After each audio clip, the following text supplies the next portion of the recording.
Et bonjour à tous, voilà. Alors ça c'est Corona, voilà. Et elle, vous pouvez aller la voir en concert. Ben oui, parce que la pauvre là, en ce moment, elle galère, hein, et à part pour un raciste, ce n'est pas un virus. C'est une demoiselle qui chante, voilà. Alors ben, je fais cette petite vidéo pour revenir un peu sur les origines du coronavirus. Voilà, parce qu'on a dit tout et son contraire, il y a eu beaucoup de choses qui ont circulé, et puis moi j'ai la version officielle de ce qui s'est passé et d'où il est parti. Alors en fait c'est Daesh qui a... Oui, Daesh, et vous avez bien entendu, ils ont revendiqué le virus parce que ce qui s'est passé, c'est qu'ils ont envoyé un émissaire en Chine fin novembre en vue d'un repérage pour une fête explosive. Bon, mais ça c'est un autre débat. Donc cet émissaire, hein, alors pour respecter son anonymat, nous l'appellerons Mohamed. Donc Mohamed est arrivé en Chine, donc il a fait son travail toute la journée. Tiens, ici c'est bien, tiens là ici c'est bien, et tiens là il y a du monde et tout ça, et puis voici, et puis voilà. Et le soir, il s'est senti rempli d'énergie. Tu vois, il s'est dit, tiens, j'ai assez d'énergie pour expurger une prostituée chinoise. Voilà, pour la laver, laver son âme de ses péchés. Donc il en a pris une, là, il a fait monter dans sa chambre, et il s'est déshabillé, et puis là la prostituée elle l'a vu, elle a dit ah non non pas falamou, pas falamou, préservatif, préservatif, maladie, maladie. Donc là tu dis ouais ouais d'accord, ici bon calme-toi. Il est descendu dans la rue pour trouver un distributeur de préservatifs, là, pas de distributeur, personne pour le renseigner. 3h30 du matin dans la rue, pas un chat, hein, normal, ils avaient tous bouffé. Et là, il regarde à ses pieds, qu'est-ce qu'il croise? Il voit une chauve-souris. Ouais, une chauve-souris comme ça à peu près. Voilà. Donc il s'est dit, bon, bah,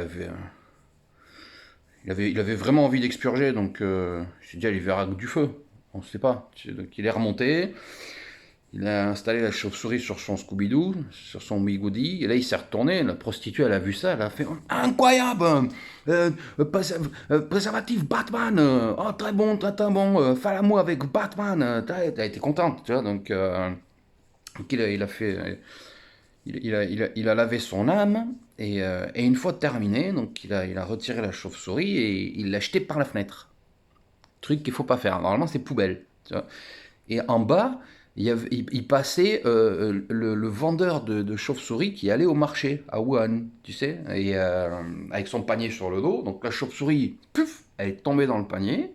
Elle était encore un peu vivante, elle agonisait, donc elle s'est faufilée comme elle a pu. Et elle a parce que je te laisse imaginer le genre de truc qu'il y avait à l'intérieur à ce moment-là, hein. Là, on part sur du fluide corporel. Là, il y a la totale, hein, on est d'accord. Donc, même des trucs qu'on ne connaît pas. Donc, l'autre, elle s'est faufilée, elle a contaminé toutes ses potes chauves-souris. Le marchand est arrivé au marché, il a vendu les chauves-souris. Les autres, ils ont mangé, ils ont elles ont un goût qu'elles n'avaient pas la semaine dernière, donc c'est goûtu. Donc, vas-y. Et puis c'est parti comme ça. Voilà. Donc, depuis ce jour, Daesh revendique le coronavirus. Et avant d'aller se faire péter, il crie plus à la Wakbar, non, il crie Corona Wakbar. Voilà, voilà toute l'histoire, hein. Alors, il y en a qui disent que ça pourrait aussi venir d'un pangolin. Je veux bien, mais excuse-moi, un pangolin en guise de préservatif, c'est quand même assez gros, hein. Je suis pas sûr que même Rocco Siffredi il rentre entier là-dedans, hein. T'as vu le bordel de ce que c'est un pangolin, hein. Donc, ne croyez pas à tout ce qu'on vous dit, hein. Ne vous laissez pas, ne vous laissez pas berner par tout ce qu'on vous raconte, c'est des conneries. Voilà. Après, ce qu'il y a de bien, c'est que euh, les enfants sont moins touchés par le coronavirus. Ouais.